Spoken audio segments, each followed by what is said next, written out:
Hey, well, welcome to another episode.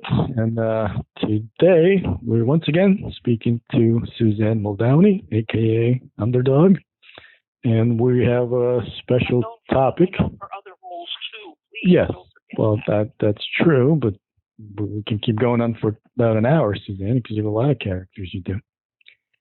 But you know, Underdog is the famous one. So anyway.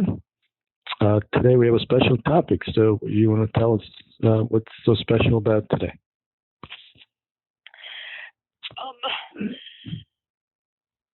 It was on June 9th, 1970, that I graduated from high school.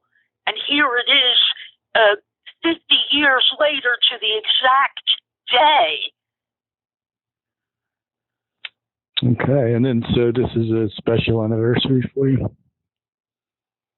Yeah, the 50th is the golden anniversary. I see. Are you planning on going to a reunion, or what's the plan? There was supposed to be one the first weekend of last month, but it was called off because of the virus scare. That's right. You know, so did they postpone it or just cancel it? They just didn't have it. See, where I went to high school, they have a Founders Day weekend every year on the first weekend of May, and it's at that time that the classes that have reached their 25th and 50th reunions are expected to have those functions at that time as part of that roster. So whichever class had reached 25 years since his graduation was denied the chance for a reunion too. Right. So do you think they're going to do it next year, or what's the plan? I don't know. If they postpone it to next year, well, then it loses its magic because it's not the 50th year anymore. We moved on. Okay, so you don't feel that would be a special if you postpone it, and now it's 51. Well, we'll see other years during those Founders Day weekends when my class reached milestone anniversaries. We did have a more reorganized reunion, but there were very few representatives.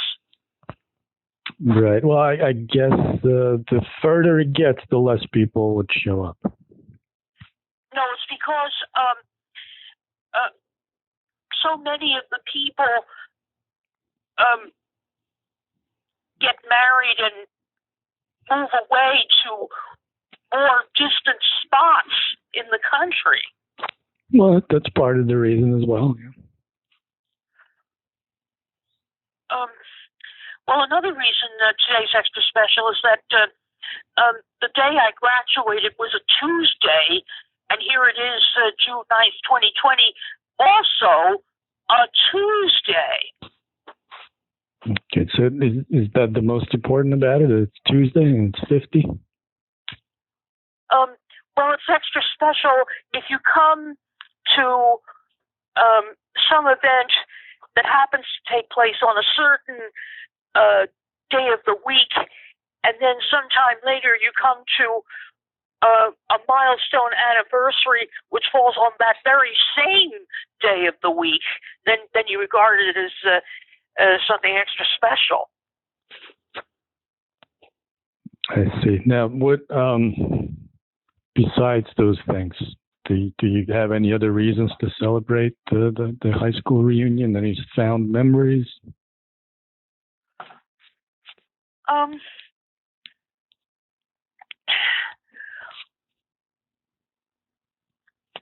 Well, all the time I was there, I was being pressured to go to college. It was a college prep school, and my father said that I mustn't tell anybody at that time. All the graduates went on to higher education, to college, so that the high school could boast about all its graduates going on to college or other forms of higher education. to keep up their good name and reputation. And so, what did you do?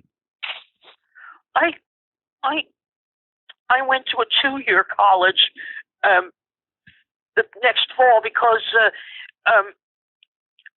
I thought I was going to be an early childhood a teacher. And that was a 2-year program, or it was just the start of it?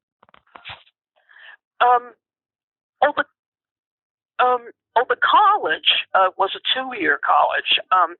I was going to graduate from there and then go on to a regular 4-year college to get my baccalaureate degree. But once I graduated from the college, I couldn't afford to go any further. I see. So let's go back to the high school year. So what other memories do you have?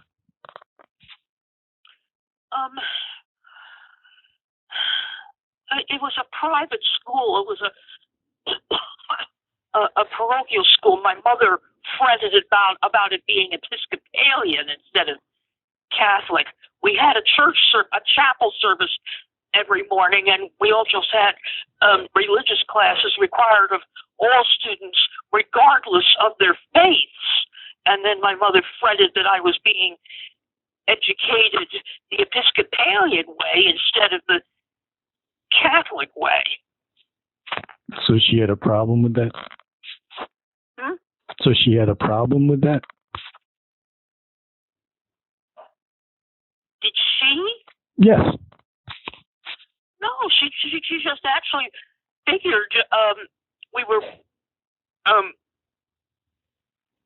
all her children were born Roman Catholic, so they should continue Roman Catholic and be educated Roman Catholic.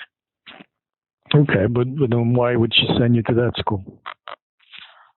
Because it was a private school with a smaller student body, and my 6th grade teacher had a daughter who went there. I see. So should we name the school or no?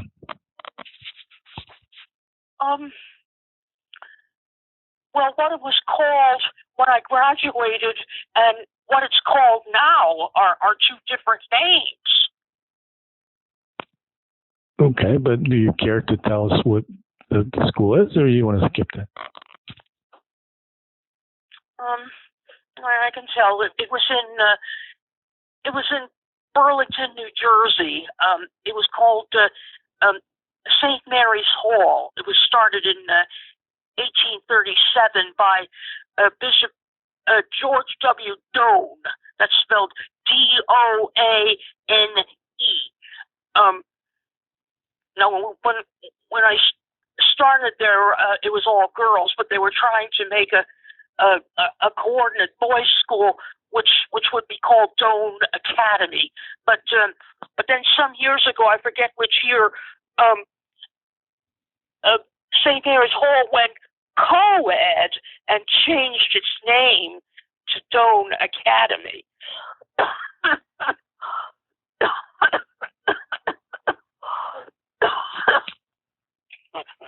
Are you okay?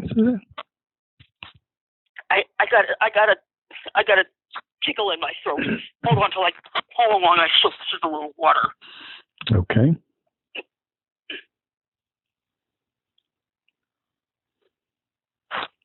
Okay, that's not a corona cough, right?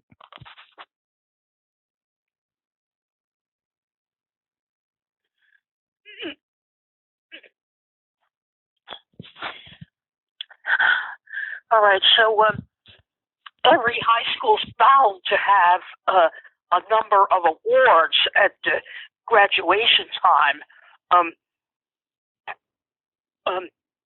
Thank goodness I won one. And do you care to tell us what it is? It was the class of 1966 award. It was given each year to a graduating student who had shown continuous good contributions in one or more of the creative arts. In my case, it was art and music. Yeah. So did you sing or did you play an instrument?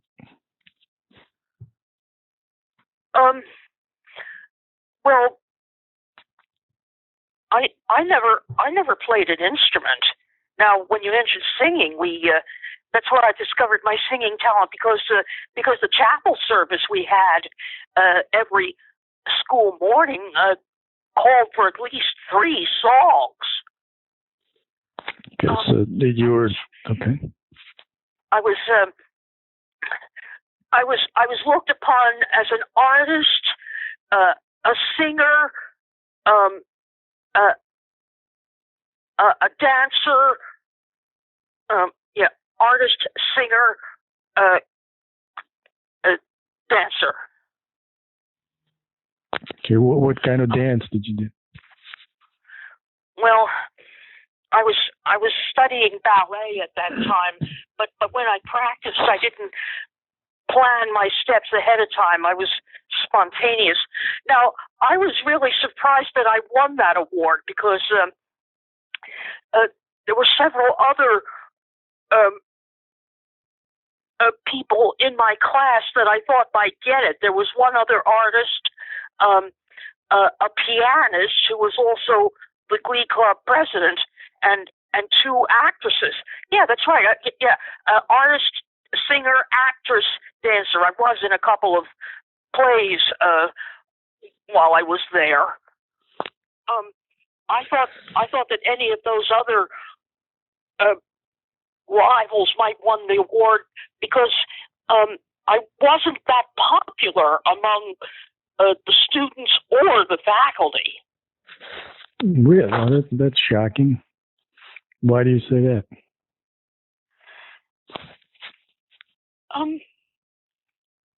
Because I would hear or read about other performing or fine artists doing something and being praised for what they did. I really didn't think I had a chance. Okay, but you said you weren't popular with students or faculty. Is there a reason for that?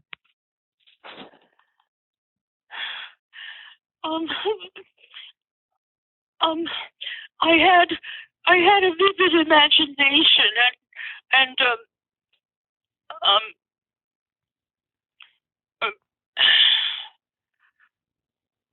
sometimes they thought I wasn't completely blended in well enough with the other students. Most specifically when it came to music, I always went for classical music, whereas the other students went in for pop or rock and roll.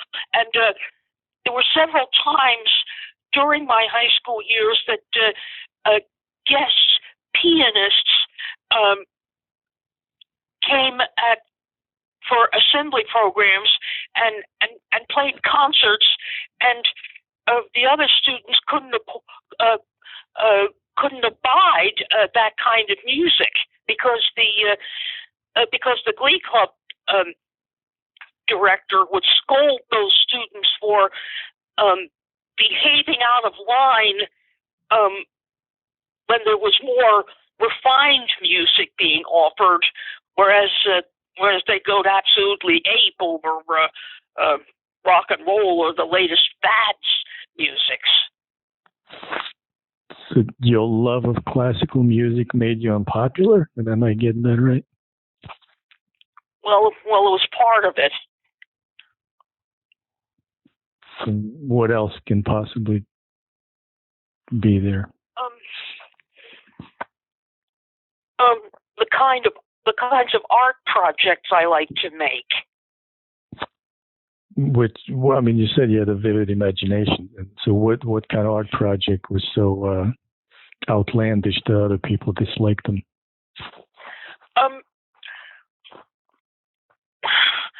Well, there was one time when I was in 10th grade that our class was reading in our health book about tobacco, alcohol, and drugs. I made up a mock cigarette TV commercial in which I hung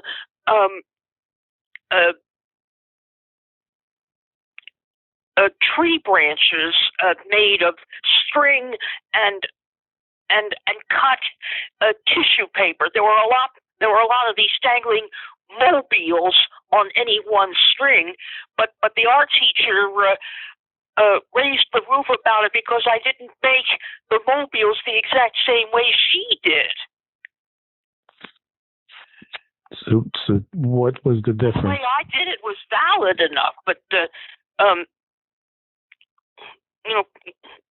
people in charge of something naturally resent somebody who doesn't make 100% carbon copies, so to speak.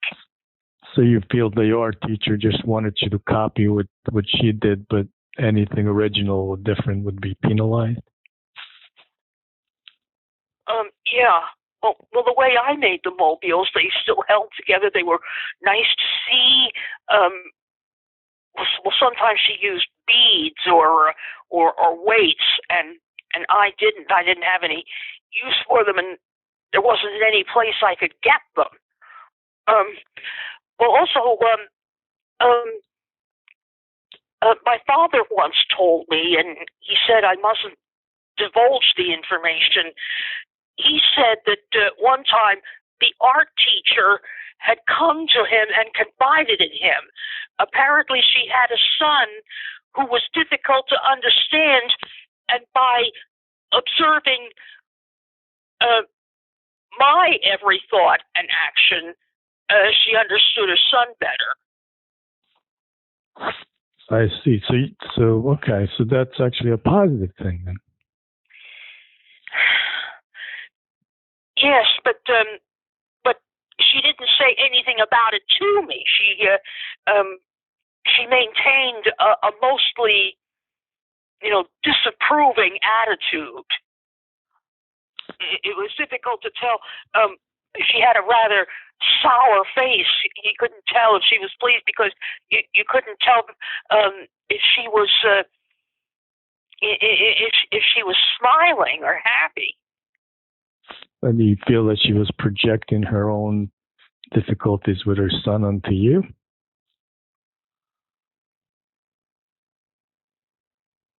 I don't know.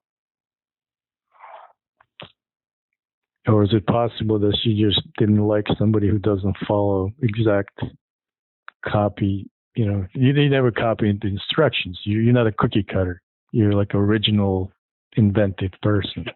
Original designer, yeah, or maybe a variation. I see something, and I see how it's done, and I know how I can do it slightly differently, with the results being very largely the same. But you never wanted to be a cookie cutter. No. Right. So, and most people are. So then you stand out.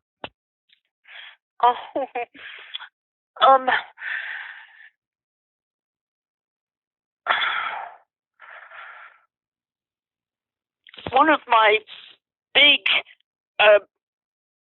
fine arts projects was at Christmas time. The high school always staged a Christmas pageant in the chapel, a nativity pageant just before the start of Christmas vacation. And then immediately afterwards, there was a formal dinner. Now, as part of the dinner's program, the different language classes had to take turns getting in front of the room next to the piano and singing standard Christmas carols in whatever languages they were studying.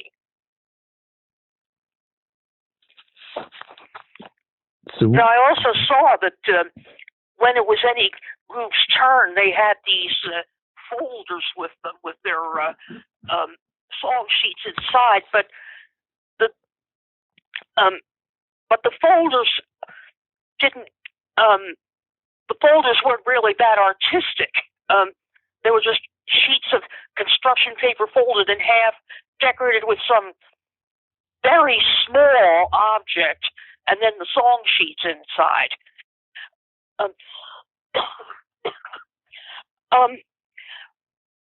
For my last year, when I was going to the dinner and it was time for the Latin students to sing their numbers, I had made up during Thanksgiving vacation the folders for the Latin students with their songs in them, but I made the folders very artistic.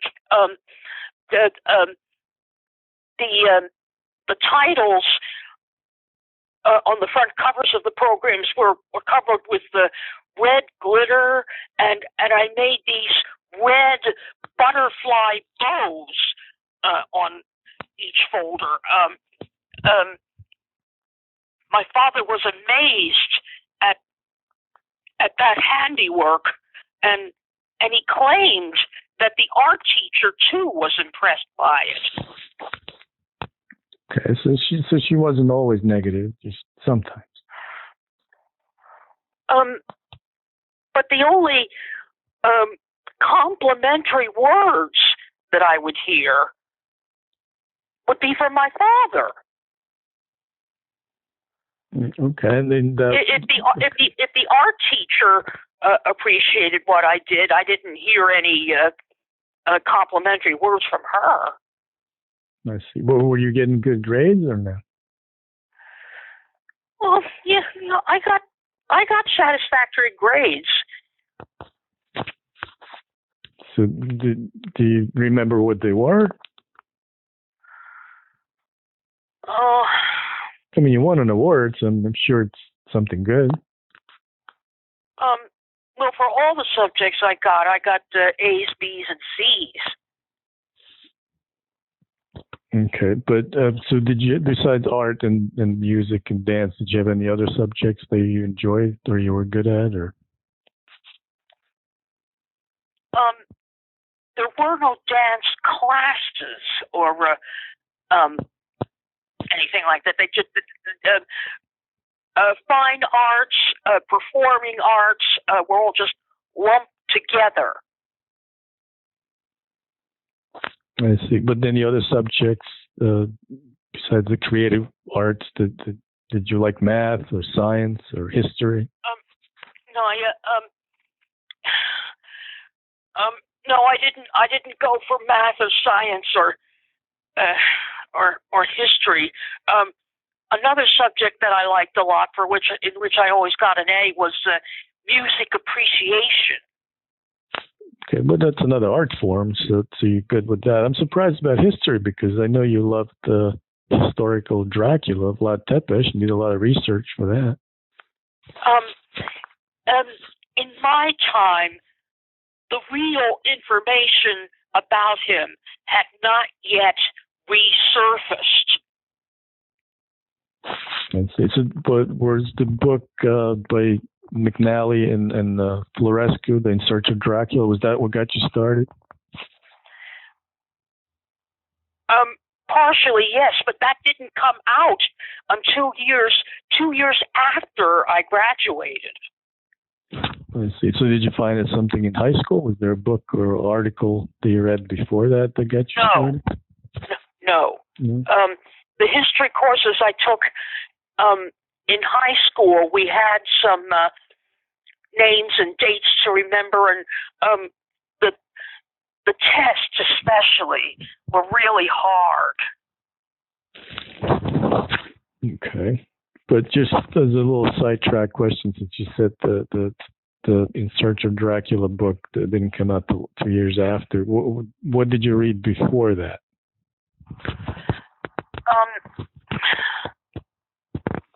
Well, about what? About Vlad Tepes. There wasn't anything out about him until until the historians came back from their expedition, and that was 1971 to 1972.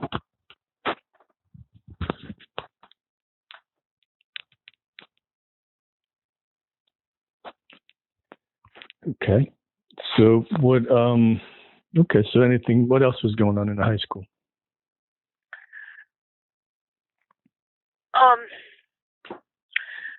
Well, at the graduation itself, since the school was a parochial and private school, the graduates, the newly graduated, received some objects in an old-fashioned style. We had the rolled-up diplomas. There were bouquets of roses for each of us, and each of us also got a King James Bible.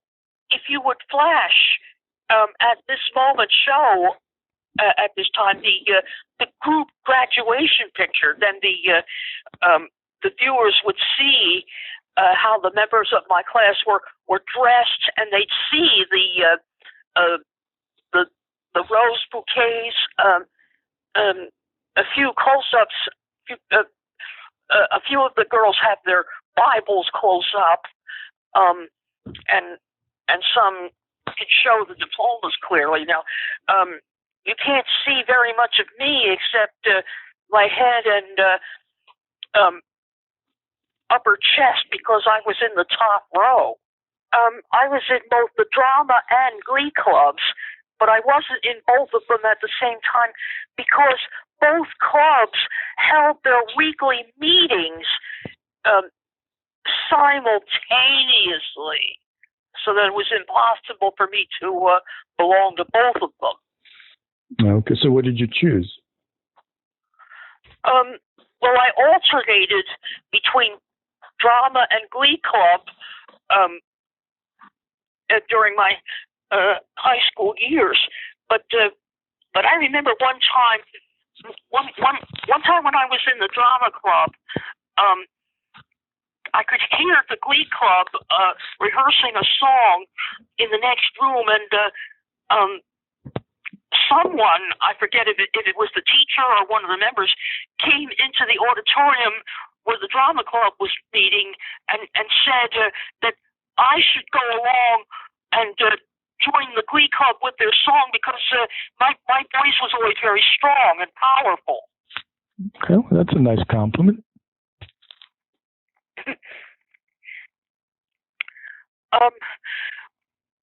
I also founded a Latin club, unfortunately, that disbanded once I graduated, and they never revived it in all the years after my graduation. Okay, well, that's a shame. And was just the language or the history was part of that?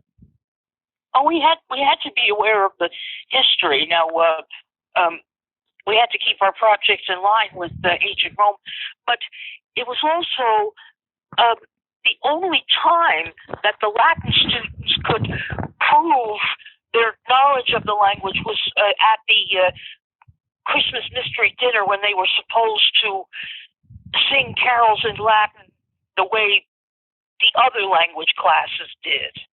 And we were not dressed in Roman costume. We were in contemporary formal dress. Okay, and then I know you can sing in Latin. Can you have a conversation in Latin? Not as well as I used to. But you used to be able to actually hold a conversation? Sometimes I did, but not with the other students. They weren't that enthusiastic about it. I didn't really have long Latin conversations. The only person I had them with was the teacher. It's a shame that almost no schools today teach Latin. And considering how many Spanish, French, Italian, and Romanian words come from it. That's right. So did you have a favorite teacher? I had a couple of favorites. Do you care to mention who they are or what subjects they taught or any details?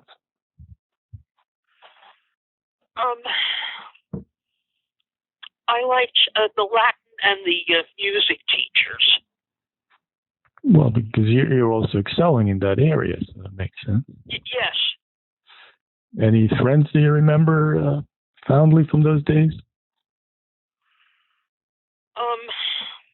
I had only one really close friend, because most of the other classmates had their own established small cliques. It would be distasteful because they would reserve seats in the cafeteria so that this particular group of students was always together, and then this another specific group, and so on and so on until there was no place for me to sit except at the end of the table, or maybe at a completely empty table. Well, that's a shame. But at least you had one friend, right? One's better than nothing.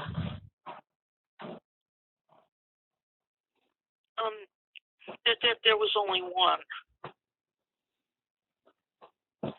Anything do you remember that wasn't so good about those days, or besides people who were cliquey at the lunch table? Some students played practical jokes on me. Yes. In 9th and 10th grade, I was studying French because I was still under a ballet influence, and I was told that in a regular school, anyone studying ballet should take French because all the movements are given French names. Okay, so the one time I'm thinking about, the class was over, we were going out. We were leaving the classroom and going down the hall when someone called my name. It was one of the other girls in the class, and also one of the girls in my class, my homeroom class. She said, the teacher asked me to give this to you. I took what turned out to be a small piece of folded paper, and when I read it in private, I was shocked because the paper had the heading, notice of unsatisfactory performance, and it said I was failing French that marking period. But it was just a joke. Well, you're getting ahead of me. I'm trying to describe the process. Oh, okay. I apologize. So I showed the note to the teacher, and that wasn't her handwriting, she said. The next time they collect papers containing written lessons, we'll compare the handwriting. So I felt like a spy on a secret mission.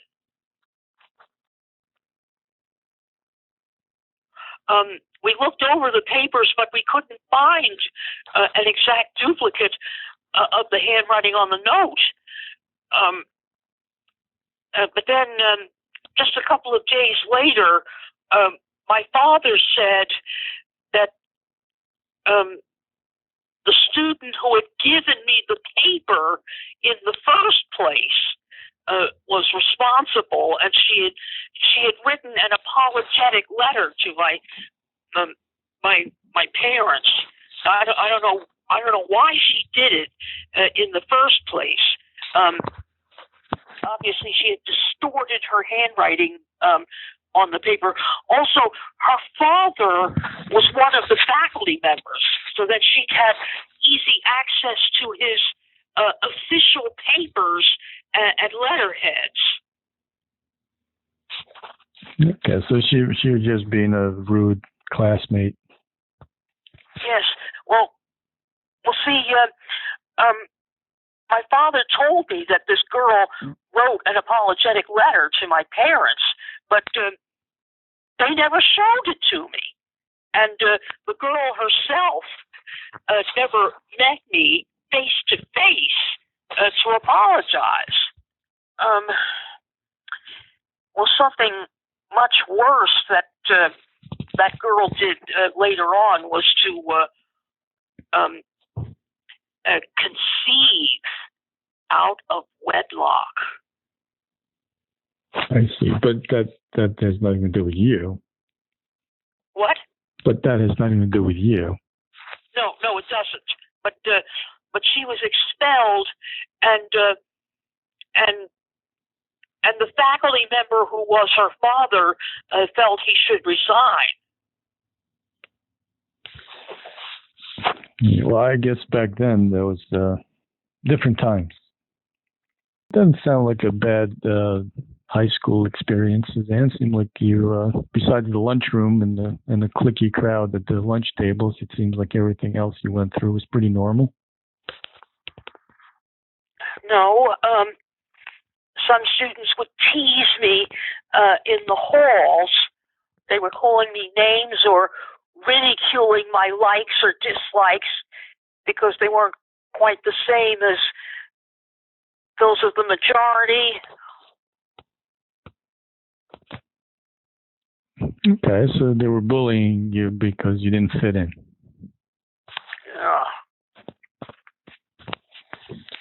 Well, like most artists, you don't really fit into the regular crowd. If you're doing something that's different and creative, you're going to stand out. That's sort of a part of the deal.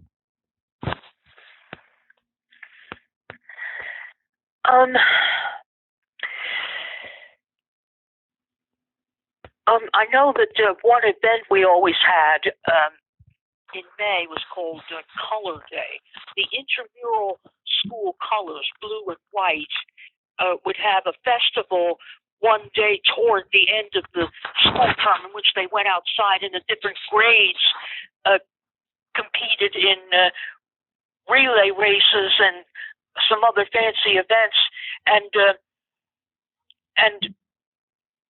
well, until I was in the upper grades, the cheerleaders we had were not these people you see making spectacles of themselves, jumping around, waving pom-poms, or nowadays they're doing difficult gymnastic stunts.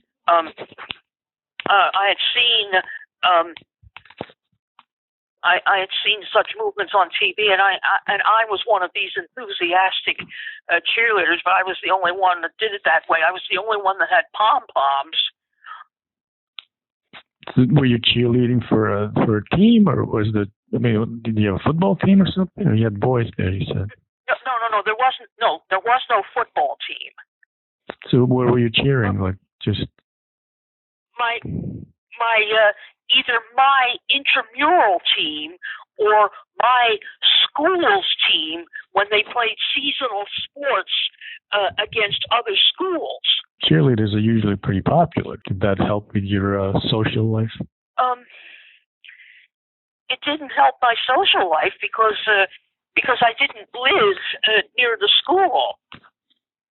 Oh, so you were commuting. I had to go through 2 or 3 other towns to reach the school. Okay, and other people lived closer, so they were more, I guess they knew each other better. Well, there weren't that many people who lived in the town where the school was. We had at least half the students in the whole student body were from adjoining towns in Pennsylvania across the Delaware River. Oh, okay, so that school drew from a wide area. All right, so what you were saying closing, since we were running on 45 minutes. Um,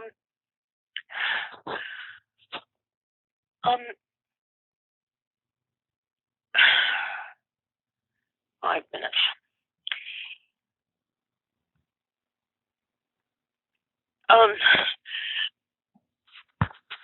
People seem to have made all the decisions for me.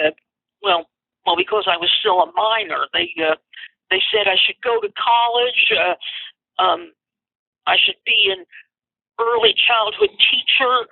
And they were always after me to be some great intellect, but I could never satisfy them. Okay, are we talking about teachers or your parents?